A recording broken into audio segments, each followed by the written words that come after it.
उचिष्ठ आदि प्रदान करता हूँ, अर्थात मुझे लगता है कि उनको मेरी सेवा करनी चाहिए। इससे मेरा क्या होगा? इससे मेरा केवल डिस्ट्रक्शन, अर्थात मेरा कल्याण नहीं होगा, मेरी बर्बादी होगी। मैं निरंतर अपने आप को आपका दास स्वीकार करूं और किसी प्रकार की कोई भी पूजा स्वीकार न करूं।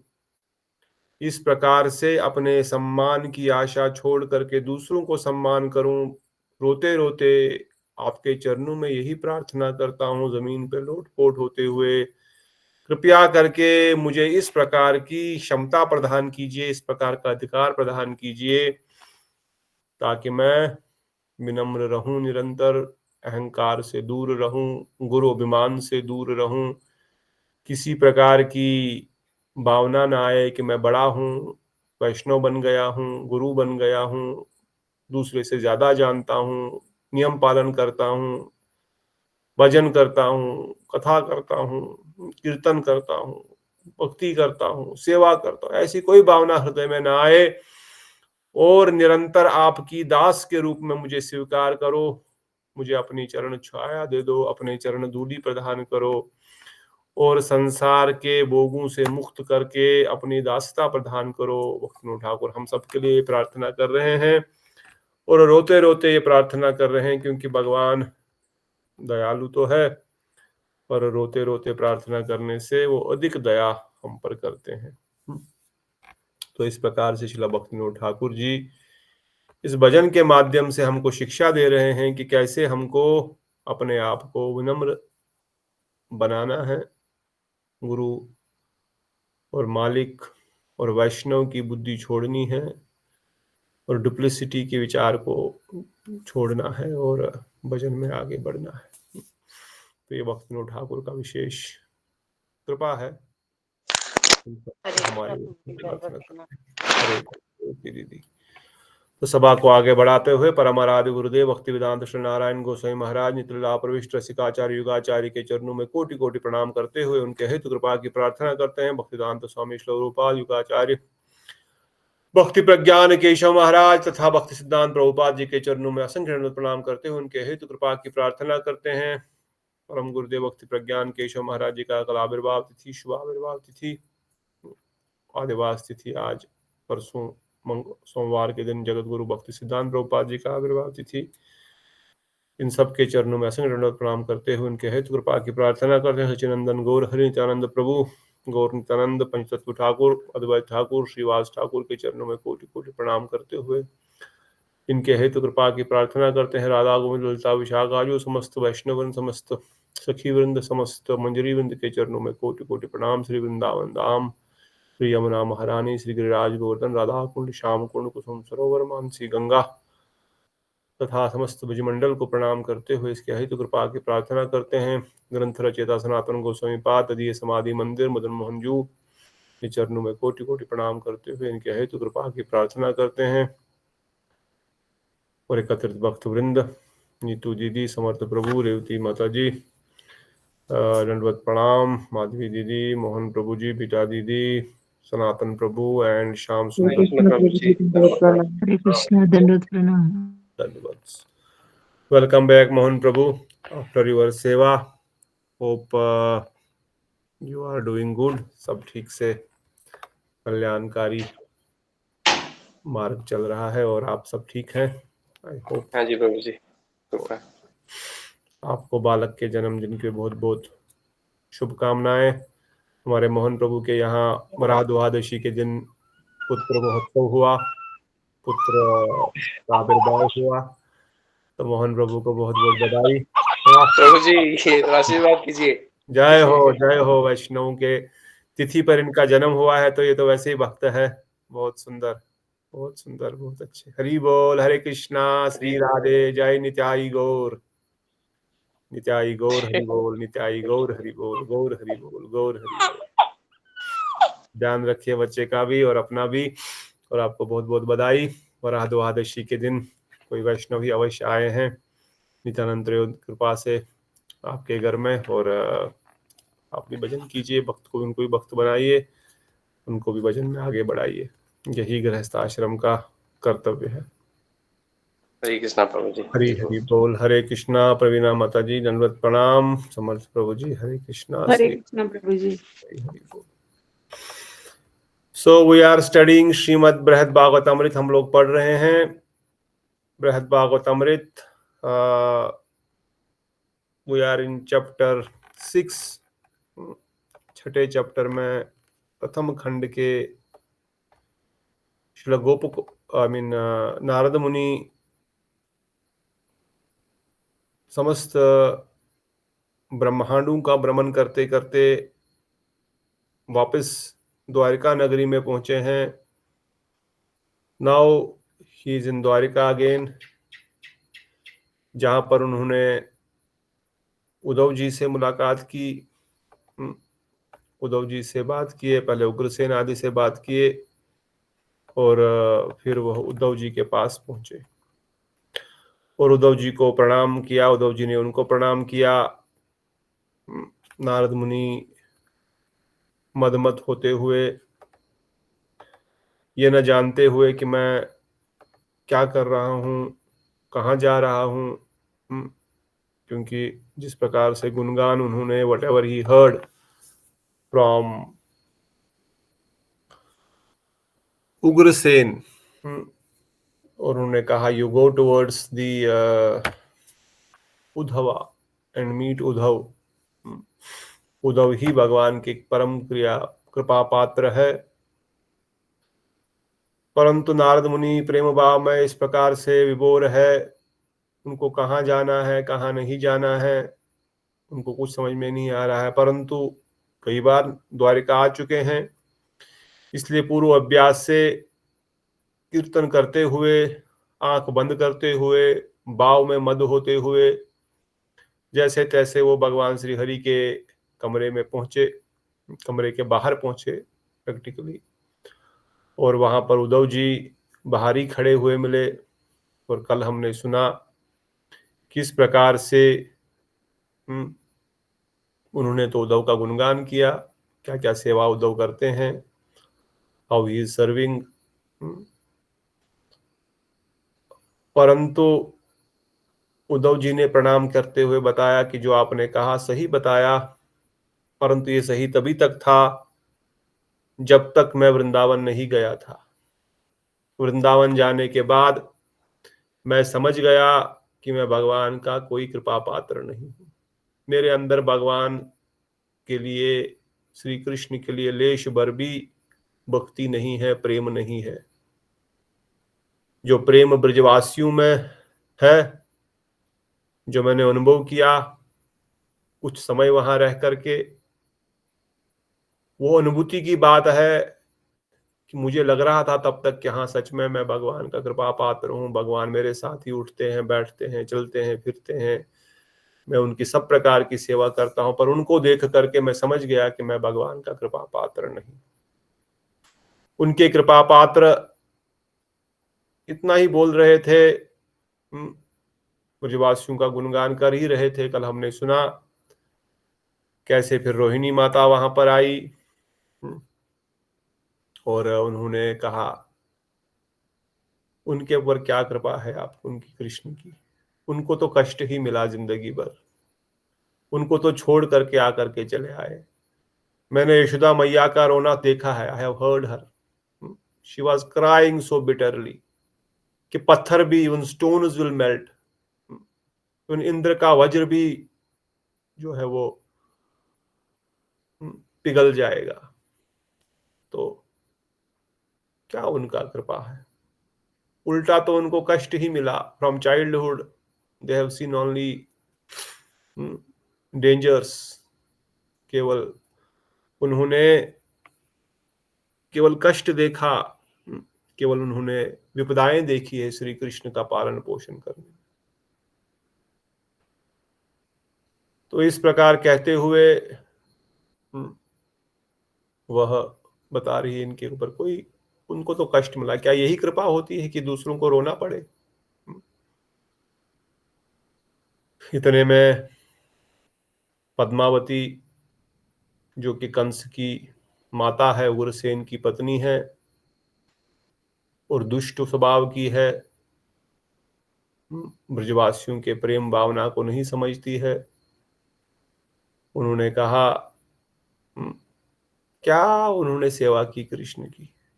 छोटे से बालक को जंगल में भेजते थे गाय चराने के लिए, ये कोई मतलब है? वो भी नंगे पांव, चप्पल तक नहीं दी उसको।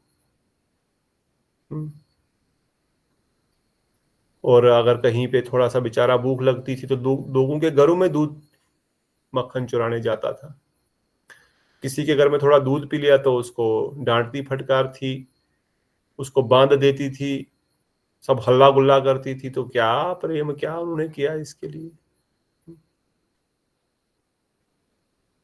परीक्षित महाराज कहते उस दुष्ट पद्मावती को कुछ नहीं पता, she doesn't know anything about Krishna and Brajvasis. और कहते उल्टा इन्होंने ही उनको इतने साल गाय चराया, इन्हीं का उनके ऊपर कर्ज है, ऐसा वर्णन करती है पद्मावती। तब रोहिणी उनकी बात को ध्यान न देते हुए, इनडायरेक्टली उनको ताना देते हुए कि आपका तो कैरेक्टर ही खराब है, इनडायरेक्टली, सास को तो बोल नहीं सकते कुछ, पर इनडायरेक्टली कहते हुए वर्णन करती है कि कितना ब्रजवासियों ने कृष्ण को अपने प्राणों से अधिक प्रेम किया। उनका जीवन का दूसरा कोई लक्ष्य है ही नहीं कृष्ण की प्रसन्नता को छोड़ करके, परंतु कृष्ण तो उनके लिए निष्ठुर हो गए हैं, उनको याद तक नहीं करते हैं। तब रुक्मणी देवी वहां पर आ जाती है, जो हमने कल सुना ऑलरेडी। अब ये कथा जो हो रही है, ये वृंदावन की कथा है, ब्रज की कथा है। तो सब लोगों से अनुरोध है कि आप समय पर आए और समय पर सुनिए, नहीं तो बार बार रिपीट करना पड़ेगा। बाकी सब कथाएं अभी तक जो हुई उसको अगर हमने मिस भी किया तो कोई बात नहीं, स्वर्ग में क्या हो रहा है और धरती पे क्या हो रहा था वो नो प्रॉब्लम, बट वृंदावन में क्या हो रहा है ये हमारा लक्ष्य है, हमारा प्रयोजन है। और क्यों ऐसा हो रहा है? स्वयं भगवान श्री कृष्ण ब्रजवासियों की महिमा का गुणगान कर रहे हैं।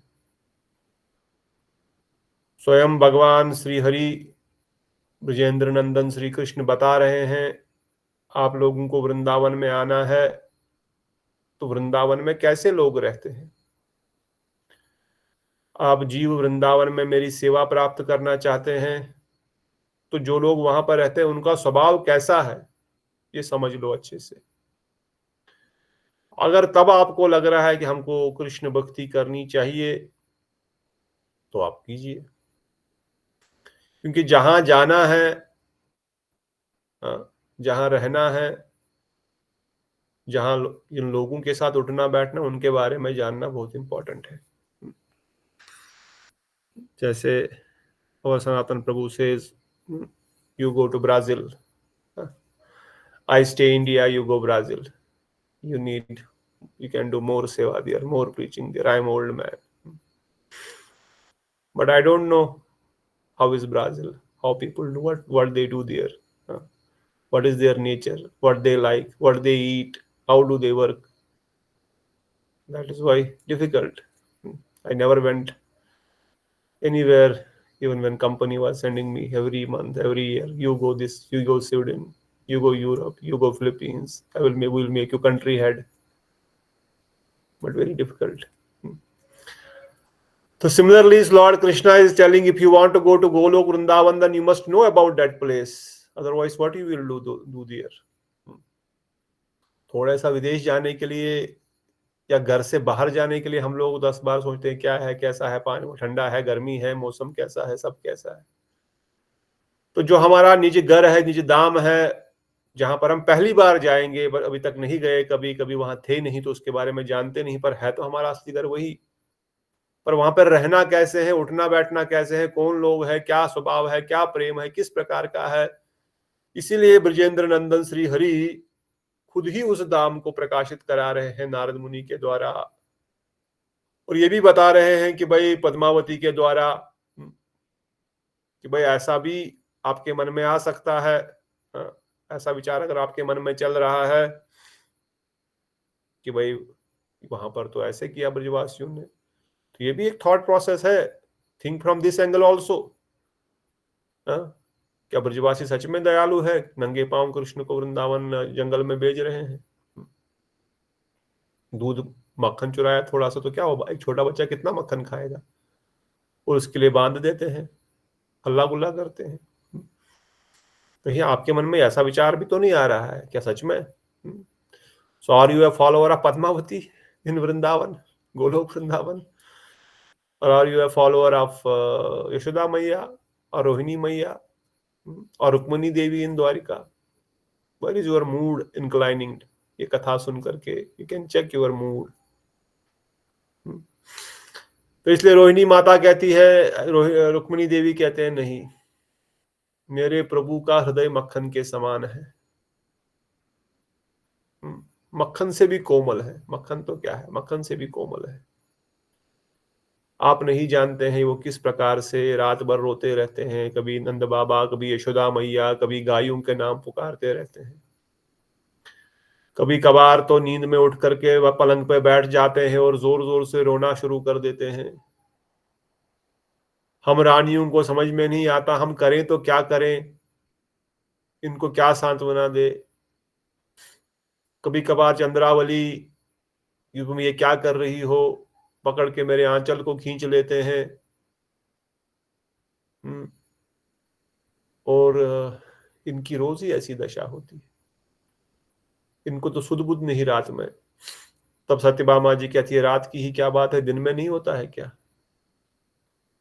दिन में भी तो ऐसे ही होता है। भोजन करते करते अचानक यशोदे मैया माखन लाओ, मुझे अपने हाथों से खिलाओ, ऐसा बोल पड़ते हैं, और फिर शर्मा जाते हैं और ऐसे ही भोजन छोड़ देते हैं। किसी भाव भंगिमा को याद करते हुए सब कुछ भूल जाते हैं, जो प्रसाद पा रहे हैं, भोजन कर रहे हैं, भोग लगा।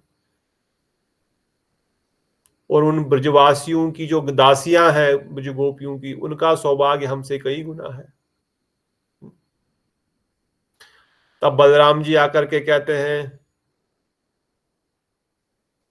आप लोग कह रहे हैं कृष्ण बड़े दयालु हैं, इनको ब्रजवासियों से बहुत प्रेम है, रात भर ब्रजवासियों का गुणगान कर रहे होते हैं, दिन को भी करते रहते हैं। मैं नहीं मानता, ये सब केवल इनका ढोंग है।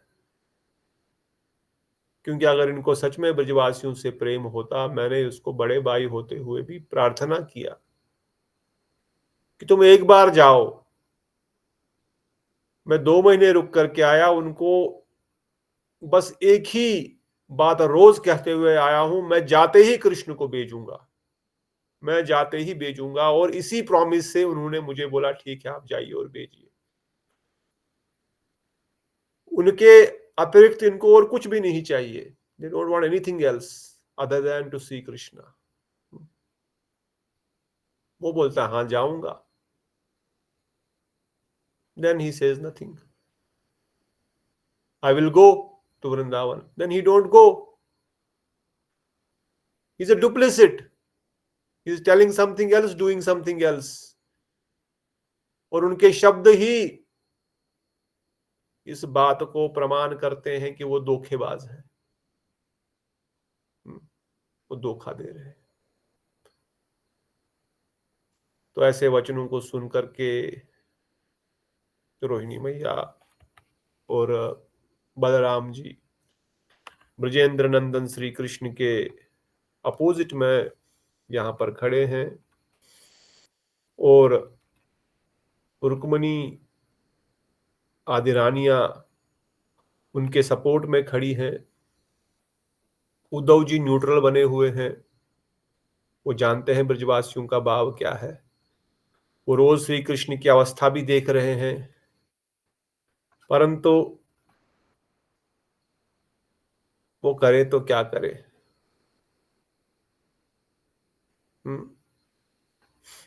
करे तो क्या करे।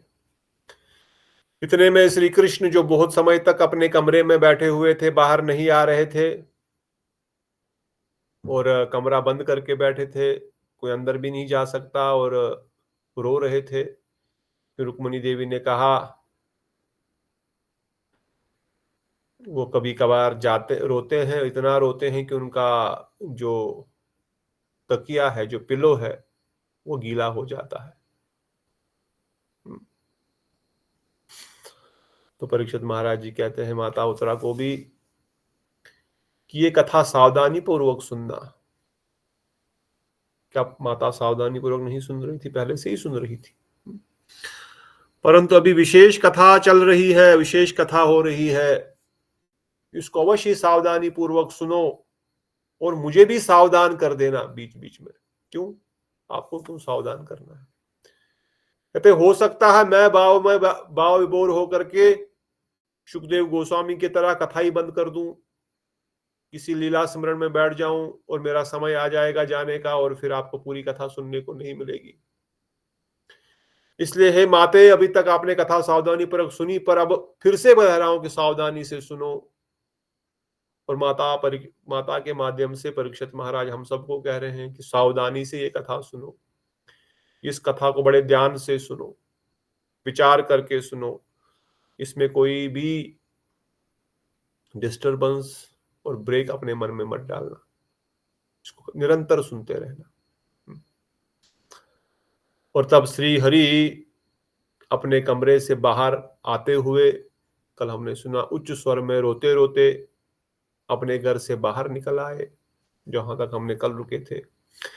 बाहर आते ही कहते वो जो सदैव कृपा करने के लिए व्याकुल रहते हैं, वह श्री कृष्ण अपने कमल के समान खिले हुए नेत्रों से निरंतर प्रेम अश्रु की धारा बहाते हुए गदगद स्वर से इस प्रकार कहने लगे। अभी श्री कृष्ण सब पर कृपा करते हैं, परम दयालु है, कल भी हमने डिस्कस किया। उनसे बढ़कर हमारा कोई दूसरा हितैषी नहीं है, हमसे सबसे अधिक प्रेम वही करते हैं। हमको समझ में आ रहा है, नहीं आ रहा है, हमारे को अनुभूति हो रही है, नहीं हो रही है, that is separate, that is our misfortune, वो हमारा बदकिस्मती है, हम लोग नहीं समझ पा रहे हैं। परंतु केवल श्री हरि ही हमसे सबसे अधिक प्रेम कर रहे हैं, क्योंकि वो हमारे असली संबंधी है, उन्हीं के साथ हमारा असली संबंध है, आत्म संबंध है। कहते हैं वह अपने कमरे से निकलते हुए रो रहे हैं, दोनों नेत्रों में अश्रु विसर्जन हो रहा है। भगवान स्वयं रो रहे हैं वृंदावन के विरह में, विप्रलंब रस का रसास्वादन करते हुए, ब्रजवासियों को याद करते हुए रो रहे हैं, और कहने लगे आप लोग सब सच कह रहे हैं, सचमुच मेरा हृदय वज्र से भी अधिक कठिन है, सचमुच मैं बड़ा कठिन हृदय का हूं, क्योंकि अभी तक मेरा हृदय दो टुकड़े क्यों नहीं हुआ। इतनी उनकी जो अवस्था हो रही है ब्रजवासियों की, ये सुन करके मेरा हृदय टुकड़े टुकड़े क्यों नहीं हो रहा है, मैं जिंदा कैसे हूं। भगवान ऐसा कह रहे, जिन्होंने दीर्घ काल तक जिस प्रेम से मेरा लालन पालन किया, उनको उस असाधारण प्रेम को मैंने बुला दिया है। जिन्होंने मुझे इतना प्रेम किया, मेरा लालन पालन किया, मैंने उनको बुला दिया है। उनका किंचित भी मात्र भी हित करने तो दूर रहे, मैं उनका कोई हित तो कर ही नहीं सकता, कुछ मैंने उनका अच्छा तो कुछ किया ही नहीं, परंतु निष्ठुर की भांति उन कोमल स्वभाव वाले ब्रजवासियों को बहुत दुख दिया हूं, केवल उनको दुख दिया हूं, कुछ अच्छा तो उनको ले किया नहीं है। इसलिए हे भाई उद्धव, तुम सबसे विद्वान हो, तुम सब जानते हो, तुम वहां रह के आए हो, अब तुम ही बताओ मैं क्या करूं। हाँ? इस शोक सागर से मेरा उद्धार करो, मुझे क्या करना चाहिए, मुझे समझ में नहीं आ रहा। देखो भगवान भी समृद्ध हो गए हैं प्रेम में, मैं क्या करूं, मैं वहां जाऊं नहीं जाऊं, मैं क्या करूं, क्योंकि आप बड़े विद्वान हो, आप बताओ मैं क्या करूं। तब परीक्षित महाराज कहते हैं, इस प्रकार जब श्री हरि ने उद्धव जी से कहा तब नंद महाराज की पत्नी यशोदा जी की प्रिय सखी पुत्र वत्सला देवकी जी वहां पर आई और वह जो जो व्रजवासी अभिलाषा करे तुम उनकी सभी अभिलाषाओं को पूर्ण करो और वह जो कुछ भी चाहे उन्हें प्रदान करो। देवकी माता को अब लगने लगा श्री हरि पूछ रहे हैं उद्धव जी से मैं क्या करूं, और उद्धव आते ही बोले थे आप वृंदावन चले जाना, बलराम जी भी बोल रहे तो वृंदावन चले जाना, रोहिणी मैया भी बोल रहे वृंदावन हो आओ। अब जब ये उद्धव को पूछ रहे हैं कि मैं क्या करूं, तो उद्धव जी तो बोलेंगे जाओ, शायद बोलेंगे चले जाओ। इससे पहले वो कुछ बोले, माता देवकी बोलती है कि अब कृष्ण कहीं चले न जाए, अगर इन्होंने बोल दिया, बोलते आपको जो अच्छा लगता है वो करो उनके लिए, आप उनके लिए जो आपने भेजना है उनको भेजो, उनको जो आपने देना है आप उनको दे दो। हाँ? मतलब उनके लिए कुछ गिफ्ट भेजो, कुछ साड़ियां भेजो, कुछ कुछ हीरे जवाहरात भेजो, घोड़े हाथी भेजो, ताकि भगवान ये ना बोले कि मैं चला जाऊं, या उद्धव ये ना बोले कि ये चले आप चले जाओ, क्योंकि उनको भी प्रेम है? उनको भी भगवान से, अरे बहुत सालों बाद तो आए, मैंने तो बचपन देखा ही नहीं, अब तो थोड़ा सा उनका प्रेम मिल रहा है, अगर उन चले गए तो फिर मैं क्या करूंगी। देवकी माता कह रही आप उनको कुछ भेज दो, जो मर्जी चाहे दे दो उनको। पर इतने में उग्रसेन की महिषी अर्थात पत्नी, वह मूढ़मती जो हमने कल भी सुना, वो दुष्टा बुड्ढी पद्मावती, ऐसा ऐसा परीक्षित महाराज कह रहे हैं, मैं नहीं कह रहा। वो दुष्टमती बुड्ढी पद्मावती वहां पर आ गई, जिसको पहले ही रोहिणी माता ने ताना मारा था, उपेक्षित कर दिया था। अब उसको भय लग रहा है कि देवकी ने कहा जो मर्जी दे दो, देवकी तो रानी है, और अगर कृष्ण ने पूरा राज्य उसको दे दिया, पूरी द्वारिका उसको दे दी, उनको अगर बहुत सारा राज खजाना दे दे तो हमारा क्या होगा, हम तो खाली हो जाएंगे। परीक्षित महाराज, अरे मूढ़ पद्मावती, ये ब्रजेंद्र नंदन है, ये कृष्ण है, ये द्वारिकाधीश है, यहाँ पर असंख्य ब्रह्मांड की लक्ष्मियां इनकी सेवा में लगी हुई है, तू क्या बोल रही है, तू क्या सोच रही है। पर वो क्या बोल रही है, बोल रही है ठीक है ठीक है।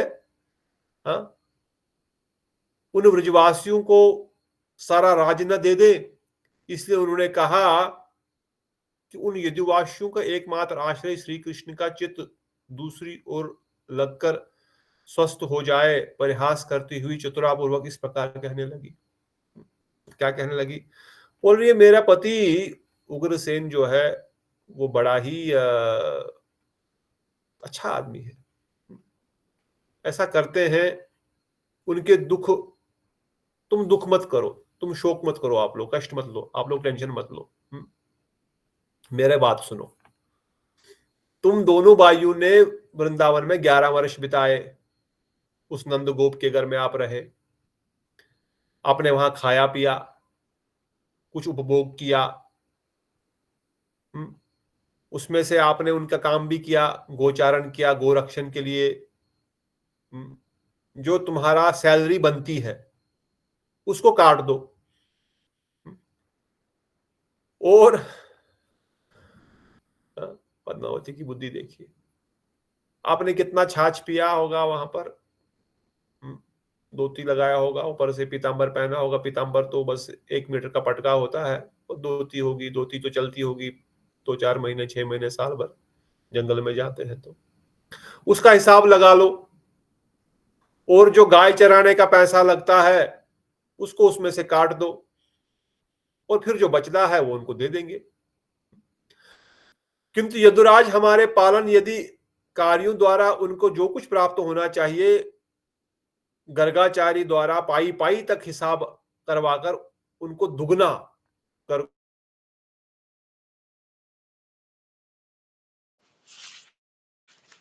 हरे कृष्णा, मेरी आवाज आ रही है? आ रही प्रभु जी। हरे कृष्णा, आवाज आ रही है?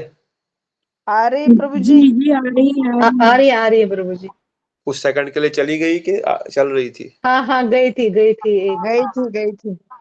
1 मिनट, मुझे राउटर को स्टार्ट करना पड़ेगा, आपको 1 मिनट रुकना पड़ेगा। तब तक सब लोग बोलेंगे हरे कृष्णा कृष्णा कृष्णा हरे हरे, हरे हरे रामो हरे राम राम राम हरे हरे, हरे हरे, हरे कृष्णा कृष्णा कृष्णा कृष्णा कृष्णा हरे हरे हरे, हरे, हरे राम राम राम राम राम हरे हरे, हरे, हरे हरे कृष्णा कृष्णा कृष्ण कृष्णा कृष्णा हरे हरे, हरे हरे राम राम हरे राम राम हरे हरे, हरे कृष्णा कृष्णा हरे कृष्ण कृष्ण कृष्ण हरे हरे, कृष्ण हरे राम राम राम हरे हरे,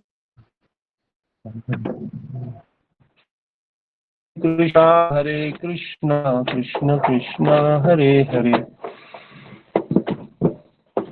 हरे राम राम राम राम हरे हरे, हरे कृष्णा कृष्ण कृष्ण हरे हरे, हरे राम राम राम, हरे कृष्णा कृष्ण कृष्ण हरे हरे, हरे राम राम राम, हरे कृष्णा कृष्ण कृष्ण हरे हरे, हरे राम राम राम हरे हरे, हरे हरे हरे, हरे राम कृष्णा हरे कृष्ण कृष्ण हरे कृष्ण हरे हरे, हरे हरे राम राम हरे हरे हरे कृष्ण कृष्ण कृष्ण कृष्ण हरे हरे, हरे हरे, हरे राम हरे राम हरे राम राम राम राम, हरे हरे कृष्णा कृष्ण कृष्ण कृष्ण कृष्ण हरे हरे, हरे राम राम हरे हरे, हरे कृष्ण कृष्ण कृष्ण हरे राम राम हरे हरे, हरे कृष्ण कृष्ण कृष्ण हरे हरे राम राम हरे, हरे कृष्ण कृष्ण कृष्ण हरे हरे, हरे राम हरे, हरे कृष्ण कृष्ण कृष्ण हरे हरे, हरे राम राम हरे हरे हरे कृष्ण हरे कृष्ण कृष्ण हरे हरे, हरे राम राम हरे, अगर किसी के पास बुक है डाउनलोडेड तो यू कैन ओपन इट। तब तक अगर राउटर शुरू हो गया तो वी कैन कंटिन्यू, अगर नहीं है तो फिर पेज नंबर पेज नंबर है श्लोक 487। 487। Yes, page number 487, text number 78। You can go to page number 488 now. 88 में भी तात्पर्य है। You can go to page number, ऊपर एक बॉक्स है उसमें डायरेक्टली टाइप कर दो 490। You can go to 490।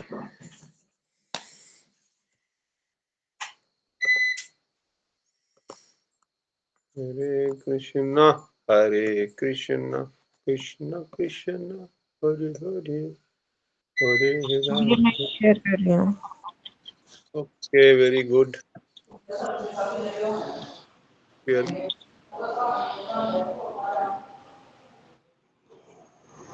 व्यासेन प्रभु जी।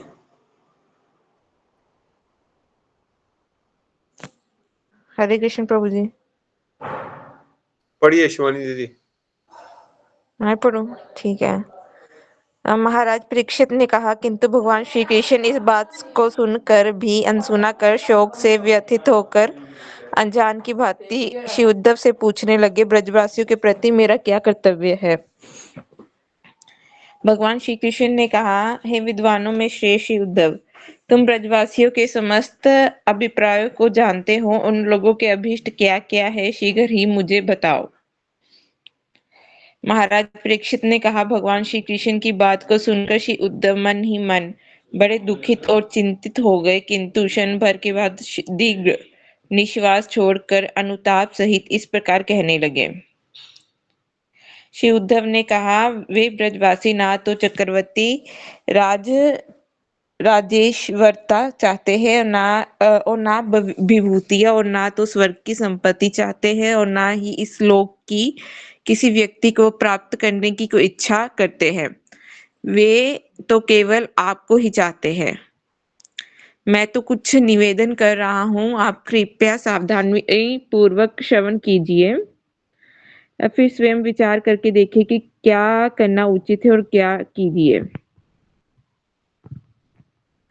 आपने पहले श्री नंद महाराज के माध्यम से जो अलंकार आदि भेजे थे, ब्रजवासी उन वस्तुओं को देखकर शोक सागर में निमग्न होकर परस्पर एक दूसरे से कहने लगे, अहो बड़े दुख की बात है। श्री कृष्ण ने यही समझा कि अब हम लोग इन्हीं वस्तुओं को चाहते हैं और हम ऐसे ही कृपा के योग्य हैं। अतः हमारे जीवन को धिक्कार है, धिक्कार है। हमारे प्राण अभी तक निकले नहीं है, कंठ में भी अटक रहे हैं। उनको भी धिक्कार है जो कृष्ण को मथुरा को में छोड़कर इन सब वस्त्र भूषण आदि को उपहार में ले आए हैं। उन नंद महाराज आदि गोपों को भी धिक्कार है, धिक्कार है। आपकी माता श्री यशोदा के साथ सभी ब्रजवासियों ने आपके ब्रज में लौटने की आशा का परित्याग कर मृत्यु तुल्य होकर महा अनशन व्रत धारण कर लिया है। श्री नंद महाराज अपने को अपराधी समझकर 3 दिन तक कुछ भी बोल नहीं पाए। फिर शोक के कारण विह्वल ब्रजवासियों के प्राणों को निकलता देखकर उनकी रक्षा के लिए अनेक प्रकार की सौगंध खाकर कृष्ण ब्रज में आएंगे उनको ऐसा विश्वास दिलाया तथा अनेक प्रकार की युक्ति चातुरी के द्वारा उन्होंने किसी प्रकार उनको सांत्वना दी। महाराज श्री नंद ने कहा, मेरा पुत्र श्री कृष्ण सत्यवादी है। ब्रज में आने से पहले ही उनके प्रेम के चिन्ह के रूप में इन वस्तुओं को भेजा है। वहां का आवश्यक कार्य शीघ्र समाप्त करके वे अवश्य ही ब्रज में आएंगे। श्री उद्धव ने कहा, सरल चित्त वाले ब्रजवासियों ने श्री नंद की बात पर विश्वास कर लिया और अपनी प्रीति की बात को विचार करके आपकी प्रीति की बात को विचार करके उन्होंने उन आभूषणों को भी अपने अंग पे धारण कर लिया।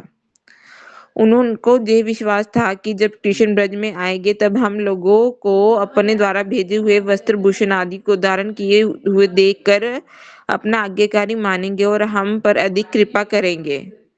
किंतु आपने स्वयं वहां न जाकर मेरे द्वारा संदेश भेजा, इसलिए वे सब ब्रजवासी मृत प्राय हो गए हैं।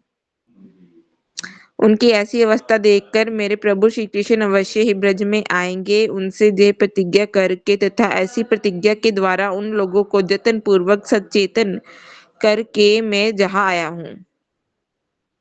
वे ब्रजवासी आपको पाने के लिए समस्त भोग्य पदार्थों का त्याग करके जिस दिशा में है उसको अपने देश भ्राता श्री बलदेव से भी पूछिए। महाराज परीक्षित ने कहा, श्री कृष्ण के विच्छेद से उत्पन्न महादुख की आशंका से श्री देवकी और श्री रुक्मणी आदि का मुख मलिन हो गया और वे नीचे की ओर मस्तक झुकाकर अपने नेत्रों से अश्रु बहाने लगी। ये देखकर कोमल हृदय वाले श्री कृष्ण स्नेह से व्याकुल होकर संकेत पूर्वक कुछ लिखने के लिए स्याही कागज आदि को मंगवाया। ब्रजवासियों के प्रति प्रगाढ़ प्रीति होने के कारण श्री कृष्ण ने स्वयं अपने कर कमल से ही आश्वासन देने वाला प्रेम पत्र ब्रज में भेजने के लिए लिखा। प्रिय ब्रजवासियों, जहाँ पर आरंभ किए गए कार्य को समाप्त करके तथा बंधुओं को आश्वासन देकर आप मुझे ब्रज में आया ही समझे। ब्रज में पत्र भेजने मात्र को ही श्री कृष्ण का अभिप्राय समझकर श्री उद्धव अत्यंत दुख पूर्वक रोने लगे। वे ब्रजवासियों के मन के भावों को जानते थे, इसलिए शपथ खाकर इस प्रकार कहने लगे। श्री उद्धव ने कहा, हे प्रभु, मैंने ये निश्चित किया है कि ब्रज में आपके श्री चरण कमलों के पधारे बिना वे ब्रजवासी किसी भी प्रकार से अपने प्राणों को धारण नहीं कर सकते, क्योंकि वे ब्रजवासी आपके अलावा और कोई भी वस्तु की इच्छा नहीं रखते। महाराज परीक्षित ने कहा, ऐसा सुनकर दुष्ट बुद्धि युक्त कंस की माता पद्मावती हंसकर सिर हिलाते हुई इस प्रकार कहने लगी, अरे बुद्धिहीन देवकी, हूँ अब मैं समझ गई हूँ, अच्छी तरह से समझ गई।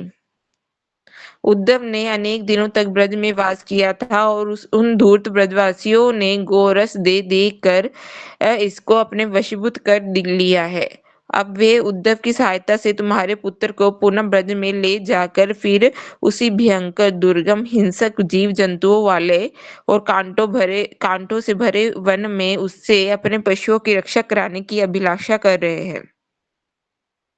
महाराज परीक्षित ने कहा, कंस की माता के इन घृणित वचनों को सहन न कर पाने के कारण श्री यशोदा की प्रिय सखी तथा श्री बलराम की माता श्री रोहिणी देवी कुपित होकर इस प्रकार कहने लगी। श्री रोहिणी देवी ने कहा, अरे कंस जननी, क्या ब्रजवासी श्री कृष्ण को गाय चराने के कार्य में नियुक्त कर सकते हैं? वे तो क्षण भर भी उनको देखे बिना जीवन धारण नहीं कर सकते। वास्तव में श्री कृष्ण स्वयं ही परम रमणीय वृंदावन में सर्वत्र भ्रमण और विहार करने के लिए गोचारण के छल से अपने भैया बलराम तथा ग्वाल वालों के साथ नित्य प्रति वन में जाते थे। उस वृंदावन में अनेक सरोवर है तथा उन सरोवरों का जल उत्पल कमल आदि पुष्पों की सुगंध से सुवासित रहता है। वे पुष्प भ्रमरों की गुंजन तथा मदमत जल पक्षियों के विहार से हिलते डुलते रहते हैं। उन वृंदावन की सखी श्री यमुना भी चित्त को चमत्कृत कर देने वाली अद्भुत शोभा से युक्त है। यही नहीं बल्कि विंध्याचल आदि पर्वतों से निकलने वाली छोटी छोटी नदियां भी इन वृंदावन की शोभा को और भी अधिक वर्धित करती है। उन नदियों के दोनों तट स्वच्छ कोमल बालू द्वारा परिपूर्ण है तथा नित्य नवीन घासों से मंडित है। स्वाभाविक द्वेष से रहित होने के कारण सदैव उल्लसित तथा परम मनोहर नाना प्रकार के मृग तथा पक्षी उन तटों पर विहार करते हैं। उन तटों पर गुल्म लताएं तथा वृक्ष दिव्य पुष्पों, फलों तथा पल्लवों के भार से झुके होने के कारण तटों की शोभा वर्धित कर रहे हैं। मदमत मयूरों तथा कोकिल आदि पक्षियों के मधुर कलरव से वृंदावन मुखरित हो रहा है। इस प्रकार परम रमणीय होने के कारण श्री ब्रह्मा आदि देवताओं ने भी वृंदावन की स्तुति की है। श्री ब्रज मंडल में वृंदावन और गोवर्धन में हिंसा तथा पशुओं की चोरी होने की कोई आशंका नहीं है। अतएव उन स्थानों में गौओं की रक्षा के लिए रक्षकों की कोई आवश्यकता ही नहीं है। गाय भैंस आदि पशु अपने आप ही प्रातःकाल वन में चले जाते हैं और स्वच्छंद रूप से तृण और जल आदि भक्षण कर सायंकाल को अपने अपने स्थानों पर लौट आते हैं। कंस की वृद्धा माता ने कहा, अरे वचाले, तू बालिका जैसी बातें कर रही हो। यदि वैसा ही होता तो फिर क्यों ऐसा सुना जा रहा है कि अब रक्षक के अभाव में वे सब गाय आदि पशु नष्टप्राय हो रहे हैं। महाराज परीक्षित ने कहा, वृद्धा की बातों को सुनकर श्रीमद गोपाल देव अत्यंत चिंतित और शंका से व्याकुल हो गए। फलस्वरूप उनको अत्यंत संताप हुआ, जिससे उनका मुख कमल सूख गया। तब वे ब्रज के पहले के और वर्तमान के सारे वृत्तांतों को जानने वाले श्री बलराम के अश्रुपूर्ण मुख कमल की ओर देखने लगे। ऐसा देखकर श्री रोहिणी नंदन श्री बलदेव अपने भाई के अभिप्राय को समझ गए और ब्रजभूमि के स्मरण से स्वयं धैर्य धारण करने में असमर्थ होकर उच्च स्वर से रोते हुए वहां के समस्त वृत्तांत को स्पष्ट वचनों द्वारा कहने लगे। श्री बलदेव ने कहा, हे कृष्ण, गौ का तो कहना ही क्या, तुम्हारे प्रिय मृग, विहंग, भांडीर वन के कदम्ब आदि वृक्ष, लताएं, कुंज, तृण, मंडित, हरे भरे मैदान आदि सभी ने तुम पर अपना जीवन न्यौछावर कर दिया है। सरोवर शुष्क हो गए हैं तथा पर्वत आदि भी दिन प्रतिदिन क्षीण होते जा रहे हैं। हे भैया कृष्ण, वहां के कुछ मनुष्य ही तुम्हारे सत्य वचनों पर विश्वास करके तुम्हारे दर्शनों की आशा से किसी प्रकार जीवन धारण कर रहे हैं। तब इससे अधिक और श्रवण करने की इच्छा मत करो। किंतु यदि तुम अभी भी उन बचे हुए मनुष्य पर कृपा नहीं करोगे तो जमराज ही यथाशीघ्र उन पर कृपा करेंगे, क्योंकि जम की कृपा से ही बंधुओं के विजोग से उत्पन्न उनके दुख तथा शोक शांत होंगे। ब्रज की विषम दशा के विषय में और अधिक क्या कहूँ। तुमने ब्रज में जिस काली हृदय को विषय से रहित कर दिया है, वही उनके अत्यंत शोक का कारण बन गया है। उनके शोक के और भी कारण है, उनको भी श्रवण करो।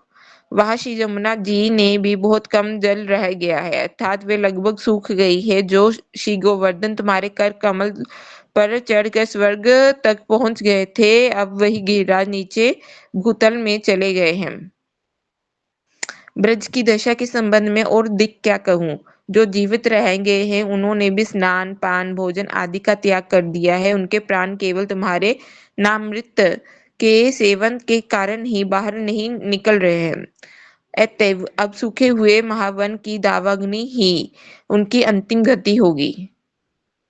श्री परीक्षित महाराज ने कहा, इन वेदनापूर्ण बातों को सुनकर पर दुख कातर तथा कोमल स्वभाव वाले श्री कृष्ण ने श्री बलराम के कंठ को पकड़कर अत्यंत दीन की भांति उच्च स्वर से क्रंदन करना आरंभ कर दिया और उनकी अश्रुधारा से उनका अंग राग धुलने लगा। श्री बलदेव हे माता, तदुपरांत श्री कृष्ण श्री बलदेव के साथ भूमि पर लौटने लगे और क्षण भर में ही मूर्छित हो गए। उनकी वैसी अवस्था को देखकर तथा उनके दुख को अनुभव करके माता रोहिणी, श्री उद्धव, श्री देवकी, मदन जननी, श्री रुक्मणी, श्री सत्यभामा और अंतपुरवासी सभी उस अपूर्व घटना को देखकर बारंबार क्रंदन करते करते विकल हो गए। अंतपुर के अपूर्व क्रंदन की ध्वनि सुनकर श्री उग्रसेन आदि जादवगण श्री वसुदेव के साथ अतिशीघ्र उस रोदन स्थल पर उपस्थित हुए तथा प्रभु वर श्री कृष्ण को वैसी अवस्था में देखा।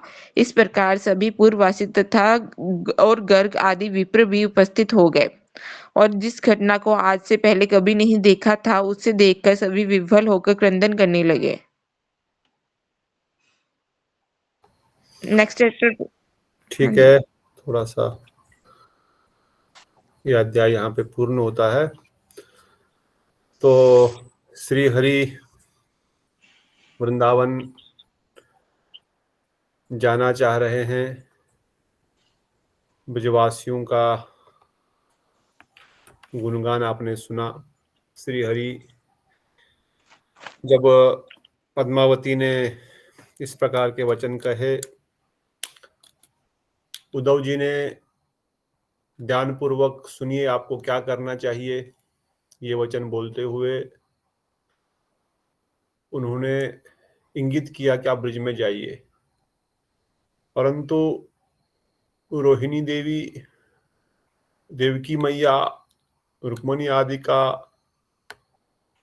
मुख देखकर श्री कृष्ण जो है वो फिर से पिघल गए अर्थात जैसे दिखा आपने सुना कि उनका मुख मलिन हो गया, मतलब उनकी आंखों से आंसू बहने लगे और उन्होंने अपना सर नीचे कर दिया कि अभी हमारे स्वामी शायद वृंदावन चले जाएंगे और हम फिर से उनसे विरक्त हो जाएंगे।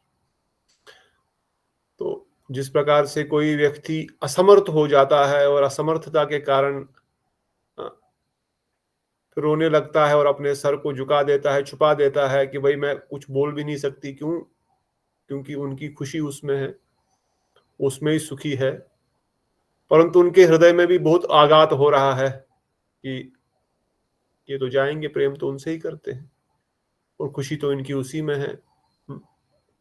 पर परम कृपालु, परम दयालु जब कृष्ण ने उनके मुख को देखा तो वो कुछ नहीं बोले और उन्होंने एक पत्र लिखना प्रारंभ किया। उस पत्र में वो अपने दयाहीनी अवस्था को वर्णन करना चाहते हैं कि मैं शीघ्र ही आऊंगा। परंतु फिर से उद्धव जी कहते हैं, आप ये पत्र किस लिए लिख रहे हैं? एक पत्र लिख करके तो मैं गया था। तब अपने आभूषण आदि भी भेजे थे। उल्टा वो तो गुस्सा हो गए, उल्टा वो लोग तो और भी दुख में डूब गए। क्या हमारे लिए पैसे भेज रहा है? हमारे लिए वस्त्र भेज रहा है, आभूषण भेज रहा है? हम क्या पैसे के भूखे हैं? हम क्या धन संपदा के भूखे हैं? उन्होंने हमको ऐसा समझ रखा है क्या कि हमको उनका धन संपदा चाहिए और हमारे पास नहीं है क्या किसी चीज की? महेश ने तो लाखों रुपया, 9 लाख का हार सबको बांटे। वहां तो असंख्य लक्ष्मियां विराजमान है। पर नंद बाबा ने उनको समझाया, कहते नहीं, ऐसा नहीं है। वो आपके प्रेम का कोई मोल नहीं चुका रहे हैं। वो तो इसलिए भेज रहे हैं कि आप इसको धारण करेंगे और धारण करने के बाद वो जब आएंगे आपको देखेंगे कि देखो मेरे भेजे हुए गिफ्ट इन्होंने स्वीकार किए, आभूषण धारण किए, श्रृंगार किए, बहुत खुश होंगे। और बड़े ही सरल ब्रजवासी ये देख करके अच्छा इसलिए उन्होंने भेजा है। उन्होंने सारे गिफ्ट लिए और उसी समय लगाना शुरू कर दिया। अच्छा, मतलब वो कल परसों आएंगे, हम लोग अभी से श्रृंगार करके रेडी होकर के रहते हैं। तो उद्धव जी को कह रहे हैं कि नंद बाबा ने जैसे तैसे उस समय परिस्थिति को संभाला और ब्रजवासियों ने उसी समय श्रृंगार आदि करके कि कल सुबह आएंगे, परसों आएंगे, अभी हम तैयार रहते हैं। अगर श्री हरि ने हमको दुखी देखा, उन्होंने हमको मलिन अवस्था में देखा, अर्थात रोते हुए देखा, तो उनको दुख होगा। इसे गोसाई पाद टीका तात्पर्य में लिख रहे हैं कि ब्रजवासियों ने फिर से महोत्सव मनाना प्रारंभ किया। अरे कृष्ण तो आ रहे हैं, उन्होंने हमारे लिए बहुत सारे आभूषण, वस्त्र आदि भेजे हैं, मतलब वो आ रहे हैं। उद्धव जी बोल रहे हैं हाँ शीघ्र आ रहे हैं। पत्र में भी लिखा है कि मैं शीघ्र आ रहा हूं, मतलब आ ही जाएंगे। तो इस प्रकार से जैसे तैसे उनको ये विश्वास हुआ कि आप यहां पर आएंगे। अब आप फिर से लेटर लिख रहे हैं। ये लेटर लिख के कौन जाएगा? अब बलराम जी से पूछिए। बलराम जी तो अभी वहीं से आए, उनकी अवस्था क्या हो गई थी? क्या वो अलग कुछ बताएंगे तो फिर अलग बात है। अब बलराम जी से पूछिए। तो कहते वो समय फिर से पद्मावती ने कहा, अच्छा देखो, वो अपनी बहू को बोल रही है, जैसे वहां पर सनातन गोस्वामी कितना सुंदर लिख रहे हैं, जैसे सास बोलती है, देख रही है तुम्हारे बेटे को लेके जाने का तैयारी कर रहे हैं और तू यहां पर बैठी हुई चुपचाप मुंह लटकाए हुए कुछ बोल नहीं रही है, तेरा बेटा जा रहा है। इस प्रकार से संबोधन उनको कर रही है, समझ नहीं आ रहा, बैठी हुई ऐसे ही मुंह लटका करके। ये उद्धव भी गया काम से, 6 महीने वहां रुक करके आ गया, उनको गोरस पिला करके क्या जादू टोना इस पे किया, इसको अपने अपने वश में कर लिया है। ये भी उनकी भाषा बोल रहा है और बोल रहा है वो तुमको पता नहीं, तुम्हारे बेटे को फिर से वो वहां पर गोचारण के लिए लेके जाएंगे, घने वन में डाल देंगे। तो तब रोहिणी देवी फिर वर्णन करती है। यहाँ पे गोसाई पाल लिखते हैं, परीक्षित महाराज बताते हैं, उनका कहा हे सती। सती शब्द प्रयोग क्यों किया? वे सती शब्द इसलिए प्रयोग कर रहे हैं कि उनको एक प्रकार से ताना दे रहे हैं, तुम्हारा बेटा तो राक्षस से उत्पन्न हुआ है, द्रुमल राक्षस। उसने तुम्हारा तो शादी से पहले ही सती तो नष्ट हो गया था। तू क्या बात कर रही है? वो भगवान को, ब्रजेंद्र नंदन को क्या वन में भेजने के लिए बुला रहे हैं? क्या गाय चराने के लिए बुला रहे हैं? वो तो उनके दर्शन मात्र से ही पागल हो जाते हैं। वो तो उनके लिए ही उनका जीवन प्राण, खाना बनाना, माखन मिश्री बनाना, दूध मंथन करना, सब उनके लिए ही है। बस उनके पास कोई कमी है क्या? लाखों सेवक उनके सेवा में लगे हुए हैं, वो क्या उनको सेवा करने के लिए बुला रहे हैं? और तब कहते हैं अच्छा ऐसा नहीं है, तो फिर क्यों वहां पे गाय मर रही है? हमने सुना बहुत गाय मर गई है। और जो ही ब्रजेंद्र नंदन ये देख सुन रहे हैं कि गाय मर रही है, मेरी गैया, मेरे बछड़े, तो और अधिक वह कांपने लग जाते हैं, उनका शरीर कंपन होना शुरू हो जाता है, उनकी आंखों से जर्जर अश्रु विसर्जन धारा हो रही है। तब बलराम जी कहते हैं, आप बचा क्या छुपाने के लिए, अब आपसे क्या छुपाएं? अरे गो, हिरन, आपके सुंदर पक्षी, सब ही कुछ तो मृत हो रहे हैं, कुछ मृत प्राय हो, जो जीवित है वह भी एक प्रकार से मृत के समान ही है। तो श्री हरि जो है अपनी गौ माता के बारे में सुन करके ब्रजवासियों के उस अवस्था को सुन करके और अधिक क्रंदन कर रहे हैं, रो रहे हैं, और बलराम जी उनको कह रहे हैं, गोस्वामी पाद तात्पर्य में लिखते हैं कि वो लोग इसलिए नहीं मर रहे हैं कि वहां पर उनको खाने को कुछ नहीं है, वहां पर तो चहुं दिशाओं से सुंदर सुंदर पर्वत से सुंदर सुंदर जल की धाराएं बह रही है, कल्प वृक्ष है, क्या नहीं है वृंदावन में, कितनी सुंदर उसकी शोभा है, यमुना कितनी सुंदर बह रही है, कलकल बह रही है, जो आप लग चाहो वहां सब कुछ प्रकट हो जाता है। इसलिए नहीं मर रहे हैं कि वहां पे कोई उनको गाय चराने वाला नहीं है, वह आपके विरह में व्याकुल हो रहे हैं, यमुना आपके विरह में सूख रही है, गिरिराज महाराज आपके विरह में तिल तिल तड़प करके विरह में जमीन के अंदर घुसा जा रहा है, वृंदावन के झरने, गिरिराज के झरने आपके विरह में पानी नहीं दे रहे हैं, सूख रहे हैं, सब तड़प रहे हैं आपके विरह में, सब अग्नि समान हो गए। अदरवाइज वृंदावन में किस चीज की कमी है? वृंदावन तो खुद ही प्रकाशित है अपने तेज से, अपने प्रकाश से, अपने अपने सौंदर्य से, परंतु आपके विरह में ये सब लोग व्याकुल हो रहे हैं। तब महाराज परीक्षित कहते हैं, हे माता, तदुपरांत श्री कृष्ण बलराम के साथ भूमि पर लौटने गए तथा क्षण भर में ही मूर्छित हो गए।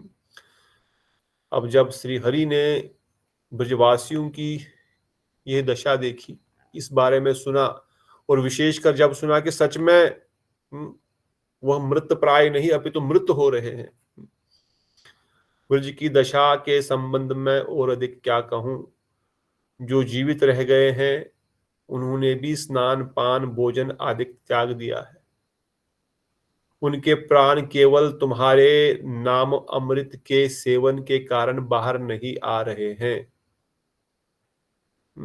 अतएव ऐसे अब सूखे हुए महावन की दावा अग्नि ही उनका अंतिम गति होगी। क्या बोल रहे हैं? बोल रहे हैं कि ये जो ब्रजवासी विरह में प्राण त्याग दिए हैं, जो बचे हुए हैं, केवल आपकी लीलाओं का नाम का कीर्तन के कारण उनका प्राण चल रहे हैं, जो आपका गुणगान कर रहे हैं, आपकी लीलाओं को, आपके बचपन की, आपके रास कथा को सुनते हैं, कथा वर्णन करते हैं, उसके कारण उनके प्राण अटके हुए हैं। अभी जब महावन में दावाग्नि लग जाएगी, अर्थात उनका हृदय में, उनके हृदय की अग्नि जब इतनी बढ़ जाएगी कि वह बर्दाश्त नहीं कर पाएंगे, तो वहां पर अग्नि प्रकट हो जाएगी, तो वो भी सब उसमें जल जाएंगे, अर्थात वो वैसे ही मरे हुए हैं, उनके हृदय की अग्नि से वो इंतजार कर रहे हैं कब यहां पर इस जंगल में आग लग जाए और हम सब उसमें भस्मीसात हो जाए, बस यही बाकी है, अब और कुछ बाकी नहीं। तो उस समय कहते हैं परीक्षित महाराज अपनी माता से, इन वेदना पूर्वक बातों को सुनकर पर दुख कातर तथा कोमल स्वभाव वाले श्री कृष्ण ने बलराम के कंठ को पकड़कर अत्यंत दीन की भांति उच्च स्वर से क्रंदन करना आरंभ कर दिया, और उनकी अश्रुधारा से उनके अंग राग दुलने लग गए। ये सुनते हुए कृष्ण ने बलराम जी के गले में हाथ डाल दिया, उनको गले लगा करके फूट फूट के अभी रो रहे हैं, तो बलराम जी इस प्रकार से वर्णन कर रहे हैं जो आपने ऊपर सुना, और इतना रो रहे हैं कि उनका पूरे शरीर में जो भी श्रृंगार था, जो भी अंगराग था, वो सब धुल गया। उनका पूरा शरीर पानी से जैसे कोई स्नान कर रहा है, उनके अश्रुओं से धुल गए।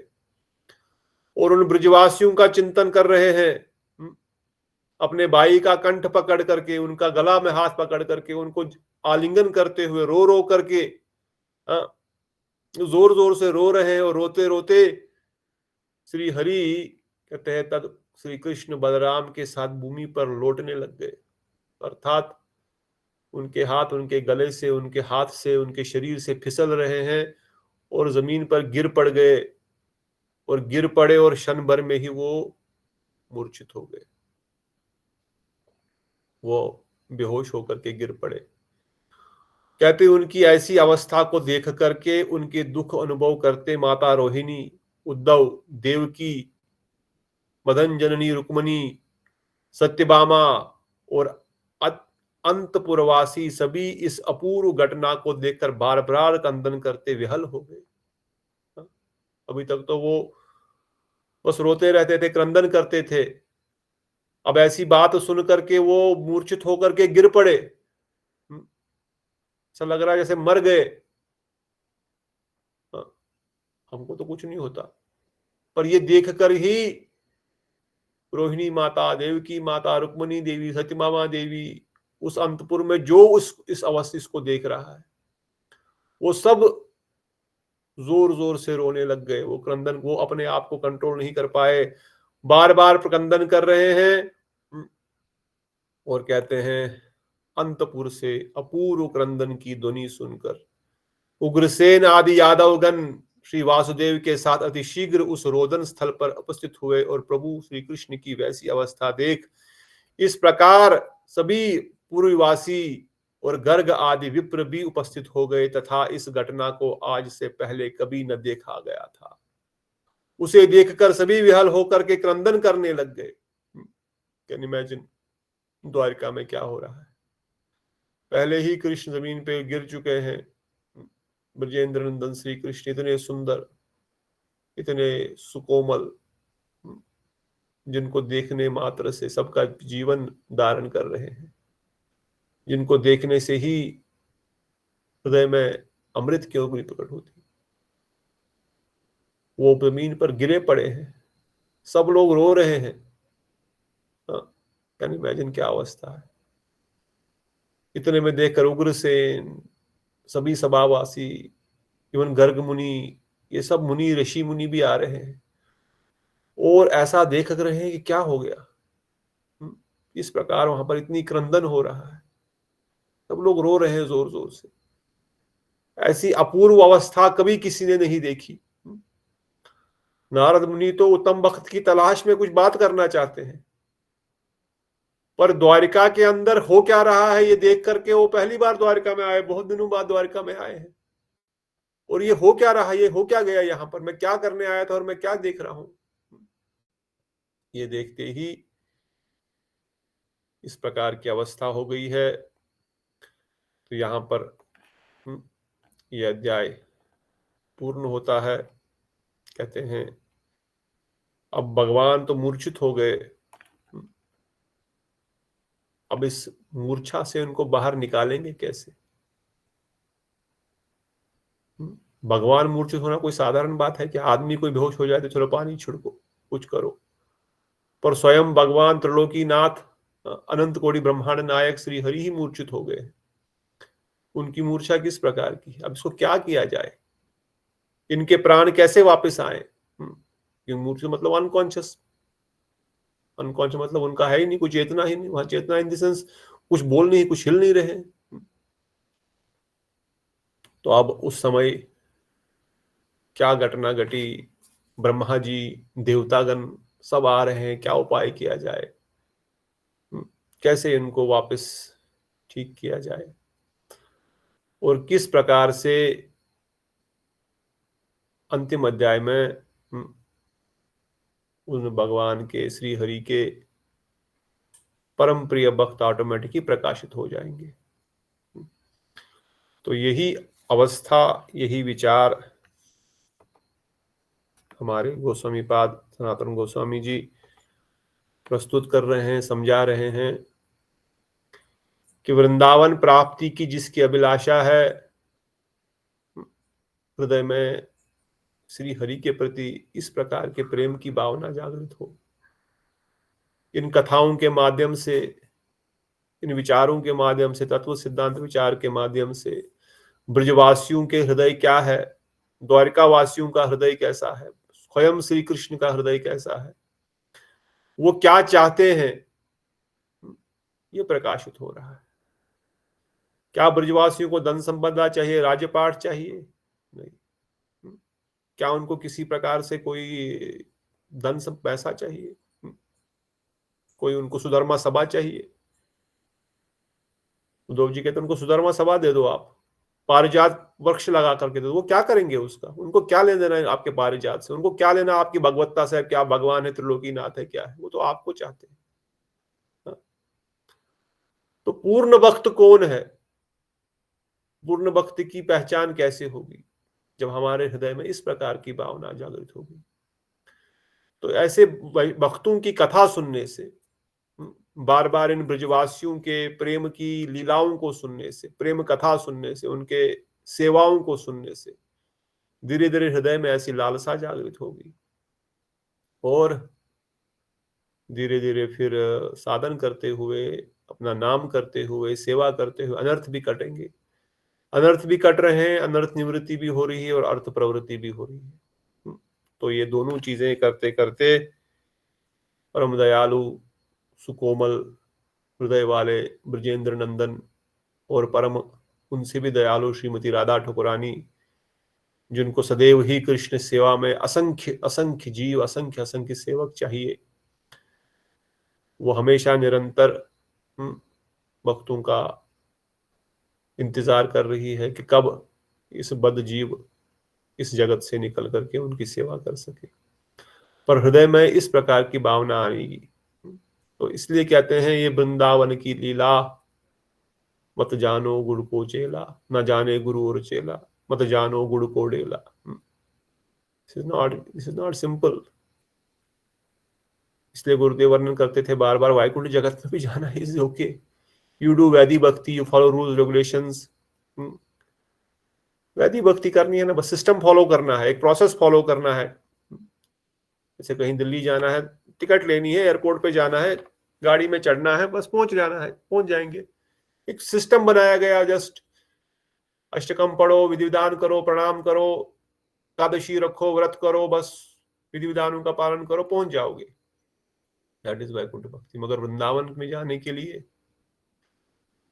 खाली विधि विधान तो पहले ही उल्लंघन हो जाएंगे। विधि विधानों को तो यहाँ बात ही नहीं चल रही है। यहाँ विधि विधानों से ऊपर उठ करके इस प्रेम विहल अवस्था को प्राप्त करना पड़ेगा। तो इसीलिए गोस्वामी पाद हमको क्रम से समझा रहे हैं। अभी आखिरी अध्याय में हम कल प्रवेश करेंगे, क्रम से समझा रहे हैं कि क्या श्री हरि चाहते हैं हमसे, अपनी कृपा देने के लिए क्या करना पड़ेगा, क्या चाहते हैं हमसे, वो किस प्रकार की सेवा करनी, किस प्रकार की मनोभावस्था को प्राप्त करना पड़ेगा, अंदर से भी और बाहर से भी, आंतरिक अवस्था से और बाहरी अवस्था से भी। परंतु हमको अगर समय ही नहीं है तो फिर तो इधर ही रहना है। बोलेंगे मेरे पास समय नहीं है, टाइम नहीं है, भजन करने का टाइम ही नहीं है। अगर हमारे पास भगवान की सेवा करने के लिए, साधन भजन करने के लिए समय नहीं है तो फिर हमको गोलोक वृंदावन धाम में जाके क्या करना? जब यहाँ पर नहीं सेवा करेंगे तो वहां पे क्या सेवा करेंगे? तो सेवा का प्रारंभ तो यहीं से होगा। पर जैसे तैसे अपने साधन को बढ़ाते हुए, समय और अधिक इसमें लगाते हुए, क्योंकि बार बार गुरुदेव भी वर्णन करते हैं, जल्दी उठिए, नाम कीजिए, श्रवण कीजिए, अष्टकम आदि पढ़िए, यही विधि विधान है। और विशेषकर इन अष्टकमों में हमारे गोस्वामीगण ने आशीर्वाद वचन दिए। क्या आशीर्वाद चाहिए? आपको वृंदावन दास साक्षात सेवा लभाते पदार्थम। ललिता विशाखा अपने गनु में स्थापन करेंगी, यमुना जी कृष्ण प्रेम प्रदान करेंगी। कदा करिष्यसि माम कृपा कटाक्ष भाजनम, कब कृपा करेंगी, कब कृपा करेंगी? जब ये प्रार्थनाएं रोज करेंगी और इनके आशीर्वाद वचनों को जब हम बार बार रिपीट करेंगे तो अवश्य ही ब्रजवासी गण, गुरु वैष्णव गण हम पर कृपा करेंगे। अदरवाइज अगर हम बैठे रहेंगे हाथ पे हाथ धरे तो नहीं होने वाला। इसलिए गुरुदेव वर्णन करते हैं अपने साधन भजन को रोज बढ़ाओ, रोज बढ़ाओ। साधु वो नहीं है, साधुगण तो सुबह सुबह ही उठ जाते हैं, सूर्य उदय से पहले। बहुत भक्तगण तो 2 बजे ही उठ जाते हैं, नाम करना प्रारंभ कर देते हैं। हमारे यहाँ मुनि महाराज जी सब लोग 3 बजे उठ जाते थे। ज्यादातर आप देखिए साधुगण वो साधना में रत है, वो सुबह जल्दी उठ करके नाम करेगा सूर्य उदय से पहले, और फिर अपने अष्टकम आदि पढ़ेंगे। अबे समय नहीं, हम तो देर तक काम करते हैं, ऑफिस है, घर का काम है, नींद कम करो। कैसे होगा? ठीक है 8-10 घंटे काम भी करते हैं, बाकी तो 12-14-15 घंटे बचे हैं, उसको लगाओ। उसमें भी समय नहीं, सोना भी तो है। गुरुदेव वर्णन करते हैं कम करो। ठीक है आपसे नहीं हो पाता, अरे 8 घंटे नींद तो चाहिए, मेरे तो नहीं शरीर। अरे ठीक है आज आप 8 घंटे कर रहे हो ना, आपने 8 घंटे का शेड्यूल रखा है, आप 1 महीने तक ट्राई करो 10-10 मिनट कम करने का। 1 महीने आप 7 घंटे 50 मिनट का कर लो शेड्यूल, फिर अगले महीने 7 घंटे 40 मिनट का कर दो। एक साथ तो नहीं हो पाएगा ना, 2-3 महीने में आधा घंटा भी कम हो जाएगा, 6 महीने में 1 घंटा भी कम हो गया सोना तो 7 घंटे तक पहुंच जाओगे। साल 2 साल में 6 घंटे तक पहुंच जाओगे। जो 6 घंटे कर रहे हैं वो उसको और कम करो, ऑलरेडी उसको 5.5 कर दो। 6 महीने में 5 घंटे हो जाएंगे, साल भर में 4 घंटे हो जाएंगे। सोना है ही क्यों? जो शरीर की आवश्यकता है, आत्मा को तो सोने की आवश्यकता नहीं है। तो अभ्यास के द्वारा होगा, थोड़ा साधन तो करना पड़ेगा। हमने देखे हैं सारे, हम तो खुद मठ के पास है तो जो भजन का साधन करने वाले भक्त हैं सब लोग सुबह समय पे उठते हैं। 3 बजे तो सब लोग उठ ही जाते हैं ज्यादातर।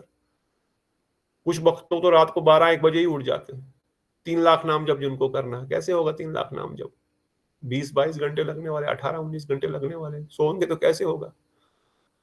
तो हमारे तो छोड़ दो, कम से कम 1 लाख तो करना है। महाप्रभु 1 लाख नाम जब तो बोले हैं करने के लिए, हम तो आधा लाख में तो आधा लाख भी नहीं कर पाता समय पे।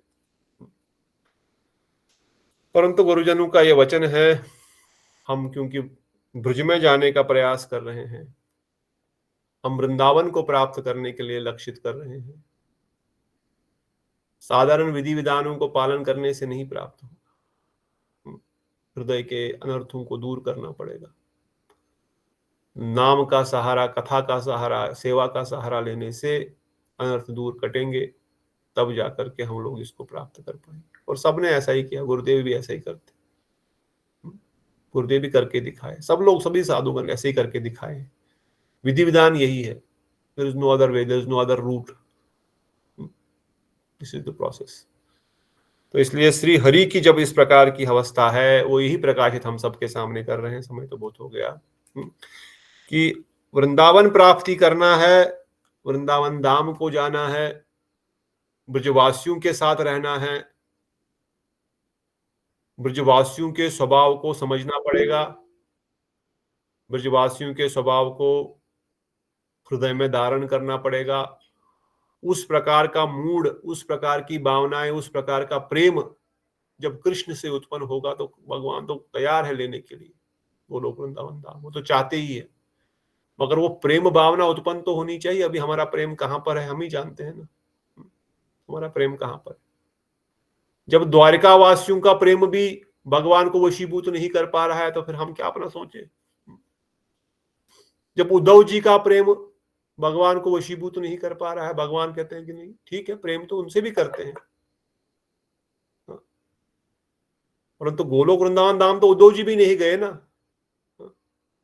पांडव भी तो नहीं गए ना। हनुमान जी तो बोल रहे मैं तो समझ नहीं पाऊंगा, मैं वहां पे जाके करूंगा, तो मैं द्वारका भी नहीं इसलिए जाता हूं, मैं तो इसलिए द्वारका भी नहीं जाता, मैं तो यहीं पर रहता हूँ क्योंकि मेरा तो अधिकार इधर तक का ही है। मैं तो इसलिए द्वारका भी जाना पसंद नहीं करता हूँ, पसंद नहीं करता मतलब मेरा अधिकार ही नहीं है। मैं तो इवन हस्तिनापुर भी नहीं जाता क्योंकि अपराध हो सकता है पांडवों को देख करके, ये तो गृहस्थी लोग हैं, मैं ब्रह्मचारी हूँ, नारद जी को कहते हैं, अरे ये नहीं समझना कि हम सन्यासी हैं, हम ब्रह्मचारी, हम जंगल में रहते हैं और पांडव गृहस्थी है, तो वो तो ऐसे ही है। हाँ? इसलिए ध्यान से रहना पांडवों के सामने, ऐसा सोचे कि घर गृहस्थी में पड़े हुए हैं, बच्चे हैं, ये है वो है, खा रहे हैं पी रहे हैं, अरे वो तो भगवान के परम प्रिय है। तो जब ब्रजवासियों की अवस्था को प्राप्त होना है तो ब्रजवासियों का जैसा ही अपने हृदय में भावना लानी पड़ेगी। और वो कैसे होगा? जब बार बार इन ब्रजवासियों की कथा को सुनेंगे, समझेंगे और ब्रजवासियों को कथा को सुनते सुनते सुनते सुनते अभी क्यों कैसे कल कृष्ण कैसे फिर से मूर्छा से बाहर आएंगे, फिर कैसे गोप कुमार की जर्नी होगी, या फिर जैसे हम परसों पढ़ रहे थे प्रेम भक्ति चंद्रिका, नरोत्तम दास ठाकुर का, पढ़ नहीं रहे थे, वो बता रहे थे। We'll try to read it, very small book, but so powerful. रूप गोस्वामी के समस्त सिद्धांतों को नरोत्तम दास ठाकुर ने एक छोटे से ग्रंथ में स्थापित कर दिया। Then you realize उज्जवल नीलमणि का भी सार है, भक्ति रसामृत सिंधु का भी सार है, इसका सार एक साथ प्रकट है। तो इन्हीं में प्रवेश करने से अपने आप को दृढ़ता के साथ, ये बड़ा ही दुर्लभ वस्तु जो हमको मिली है, कृपया करके इसको अपने पास रखिए। इसका let us not go out of track और एनीथिंग। जो चीज हमको मिल रही है, जिस चीज को हम प्राप्त करने के लिए लाइन में खड़े हैं या गुरुद्वार ने कृपा करी, हेतु कृपा की है, इसको अवश्य ही धारण करें और निरंतर कथा कीर्तन की भजन में अपने आप को प्रविनिवेश करें। यहाँ पे रुकते हैं, समय अधिक हो गया। कल परम गुरुदेव श्री भक्ति प्रज्ञान केशव गोस्वामी महाराज का शुभ आविर्भाव तिथि है। हम परम गुरुदेव का चरणों में पुष्पांजलि करेंगे, भक्तगण गुणगान कर सकते हैं, उनका जीवन चरित्र, उनकी शिक्षाएं, उनकी उपदेशावली और तरसों भी करेंगे। और फिर जगत गुरु भक्ति सिद्धांत प्रभुपाद जी का आविर्भाव तिथि है, उनका भी गुणगान, उनका भी कथा कीर्तन हम इस सभा में करेंगे। सभी भक्तों से अनुरोध है कि अपने पुष्पांजलि अवश्य अर्पण करें। कोई प्रश्न किसी का? सुकांत प्रभु भी जुड़ गए हैं। आज सुकांत प्रभु का शुभ आविर्भाव तिथि है। सुकांत प्रभु को बहुत बहुत बधाई और आशीर्वाद हमको भेजे। दाम से गुरु वैष्णव की सेवा में लगे हुए हैं और धाम की सेवा में है ही, तो सबको, सबकी ओर से सुकांत प्रभु को बहुत बहुत बधाई। कल समय मिले तो थोड़ा सा गुणगान करें और हमको अपनी वाणी से लाभान्वित करें। Anything Prabhu ji, you want to add anything, you want to share anything? कोई भक्तगण है? सब सो गए? ये तो हमारे लिए सौभाग्य है, सभी वैष्णवों ने हमें याद किया, इसी वजह से हम लोग मैं इस धाम में जैसे एक मच्छर मक्खी जैसे परे रहते हैं, उस प्रकार से इस धाम में परा हूँ। लेकिन ये आप जैसे वैष्णवों की कृपा है, इसलिए वहाँ पे परा हूँ। अभी भी बट हम जैसे हम लोग तो कफ पित्त वायु खून मज्जा गंद ये भरे ये तो इस कोई मतलब नहीं हमारा ये। लेकिन ये जरूर है कि अभी गौर पूर्णिमा के आविर्भाव के में जैसे आपने बताया, हम लोग कल इसको पढ़ रहे थे और थोड़ा सा ये मतलब सभी को, हम सबको पता होगा, जैसे जन्माष्टमी भी सबसे लास्ट में आता है। जन्माष्टमी पहले राधा अष्टमी, फिर बलराम पूर्णिमा, फिर ललिता सप्तमी, फिर सब कुछ होते होते लास्ट में उसका एक्साइटमेंट बनते बनते बनते बनते लास्ट में उसका जन्माष्टमी वैसे आता है। उसी प्रकार से हम लोग ये, क्योंकि अभी हर गुरु वर्गों का आविर्भाव तिरुभाव महोत्सव हम लोग मना रहे हैं, लेकिन एक सुंदर सा एक एक्साइटमेंट बन रहा है गौर पूर्णिमा तक जाने के लिए। जैसे गौर पूर्णिमा के पहले नित्यानंद त्रयोदशी, उसके पहले अद्वैत सप्तमी, फिर गुरुदेव का तिरुभाव दिवस, आविर्भाव दिवस, अभी परम गुरुदेव का आविर्भाव दिवस, फिर 2 दिन बाद भक्ति सिद्धांत प्रभुपाद का आविर्भाव दिवस। ये सब बाद में भी हो सकता था। नित्यानंद त्रयोदशी गौर पूर्णिमा के बाद भी हो सकता था। अद्वैत सप्तमी उनके बाद भी हो सकता था। लेकिन अगर हमें देखें, ये एक ऐसा डिवाइन कोइंसिडेंस है या भगवान का अरेंजमेंट ऐसा है, हर साल जब ये गौर पूर्णिमा बनने के पहले ही ये सारे उत्सव और महोत्सव आते हैं और फाइनली फिर महाप्रभु का आविर्भाव होता है। तो ये कैसा बहुत सुंदर ये कोइंसिडेंस है। और मैंने बहुत बाद में इसको रियलाइज किया, लेकिन ये भगवान का बहुत सुंदर ये आयोजन है। तो उसी क्षेत्र में ये कल परम गुरुदेव का आविर्भाव स्थित ये होगा। और हम लोग बहुत, जितने भी लोग इस्कॉन से जुड़े हैं वो सभी ये परम गुरुदेव के ऋणी हैं। अगर परम गुरुदेव नहीं होते तो ये इस्कॉन ही नहीं होता। वो सन्यासी, उन्होंने जबरदस्ती स्वामी महाराज को सन्यास दिए आज पूरे पृथ्वी में। तो उनका ग्लोरिफिकेशन बहुत ज़्यादा है। जैसे कल हम लोग यहाँ पे सभी चैतन्य मठ, श्रीवास आंगन, माशिरबाड़ी, वहाँ पे थोड़ा स्वीट डिस्ट्रीब्यूशन करने जाएंगे। जैसे प्रभुपाद का भक्ति सिद्धांत प्रभुपाद तो जगत गुरु है ही, और उनके आविर्भाव के तिथि के दिन इस्कॉन भी छुट्टी दे रहा है।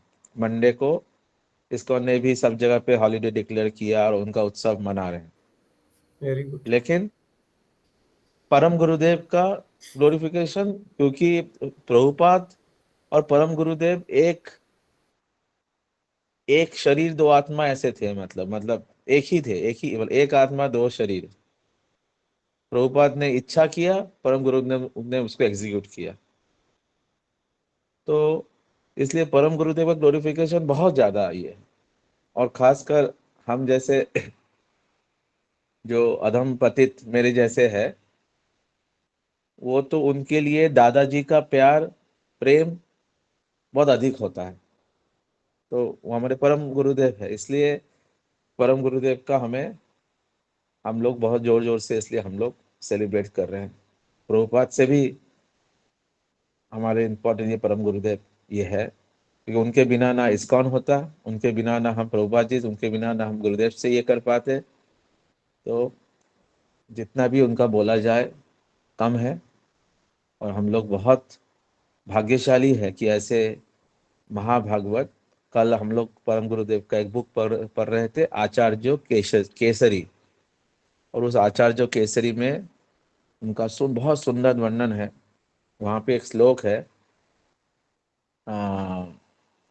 न कर्म बंधनम जन्म वैष्णवम च विद्यते। ये पद्म पुराण का श्लोक है।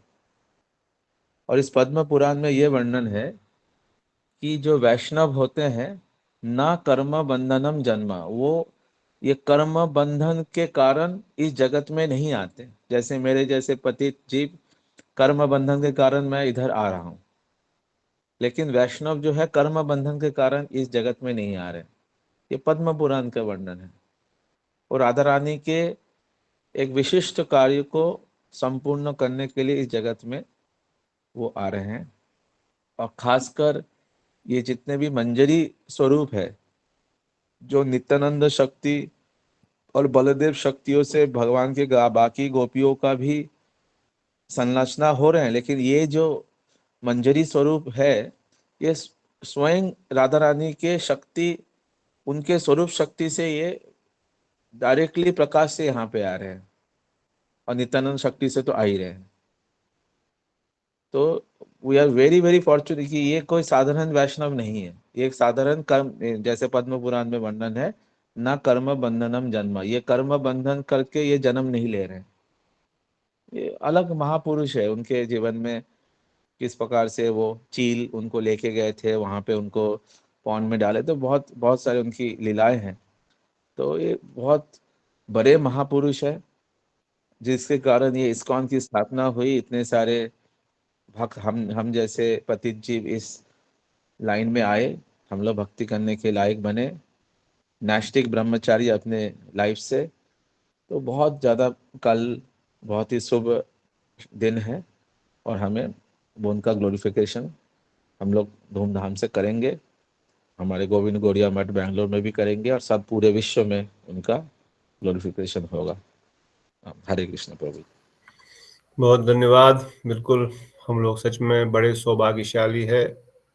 समझ नहीं आता है, परंतु बार बार सुनने से शायद समझ आ जाए। ऐसे ऐसे गुरु परंपरा से हम जुड़े, महाप्रभु की विचारधारा से जुड़े, और उसमें से भी गुरुदेव से जुड़े, परम गुरुदेव से जुड़े। महाप्रभु के तो वृक्ष में कई सारी टहनियां हैं, मगर जिस टहनी का सहारा हमको मिला, I mean I don't know, कभी आपको समझ, मुझे खुद, मतलब हम सबको कभी समझ आए ये बात, तो आई मीन कितना सौभाग्य, कितना क्या क्या हेतु कृपा रही होगी। क्या हमने कुछ ऐसा कर ही नहीं सकते जिसके कारण हम ऐसी गुरु परंपरा, ऐसे गुरुदेव, ऐसे परम गुरुदेव के साथ जुड़ पाए। उनके अष्टकम, उनके विग्रह स्थापन, उसके पीछे का लॉजिक, उसके पीछे का सिद्धांत, एवरीथिंग इज यूनिक। सब कुछ एक अलग ही स्तर का है। तो सच में हम सौभाग्यशाली है, और इस सौभाग्य का हम सदुपयोग कर सके इस जीवन में, यही उनसे प्रार्थना है। और कल और गुणगान करेंगे। आज बहुत समय हुआ, और प्रभु जी आपका भी जन्मदिन इसी के आसपास हुआ है, तो you are also part of the same team. Prabhupada, परम गुरुदेव Nityananda Advaita Saptami Varaha Dwadashi. So very nice coincidence and system Prabhupada ji ने, वैष्णव ने बनाया। फिर से आपको बहुत बहुत बधाई और बहुत शुभकामनाएं। इन्हीं वचनों के साथ आज यहाँ पे विराम देते हैं। बोलो सचिनंदन गौर हरि की जय, बोलो श्री बृहद भागवत अमृत ग्रंथ की जय, सनातन गोस्वामी जू की जय, श्री मंजरी की जय, रति मंजरी की जय, लवंग मंजरी की जय, समस्त मंजरी वृंद की जय। जय जगत गुरु भक्ति सिद्धांत ठाकुर प्रभुपाद की जय। आचार्य केसी परम गुरुदेव भक्ति प्रज्ञान केशव गोस्वामी महाराज की जय। श्री गुरुदेव श्री नारायण गोस्वामी रसिकाचार्य युगाचार्य जू की जय। अनंत अनंत कोटि वैष्णव वृंद की जय। नित्याई गौर प्रेमानंदे। हरि हरि हरे हरे हरि हरि बोल। प्रणाम। हरे कृष्ण प्रभु जी, दंडवत प्रणाम। धन्यवाद रेवती माता, प्रवीणा माता, नीतू दीदी, बिटा दीदी, दीप्तोषी दीदी, देवश्री दीदी, धन्यवाद चंद्रकांता दीदी, सुकांतो प्रभु जी, मधुकर प्रभु जी, धन्यवाद प्रणाम। श्याम दंडवत प्रणाम। हरे कृष्णा। दंडवत प्रणाम। सकले चरणों दंडवत। गौर हरि हरि बोल। Tomorrow will connect and glorify परम गुरुदेव। तब तक के लिए सबको नित्याई गौर प्रेमानंदे। हरि हरि हरि हरि बोल।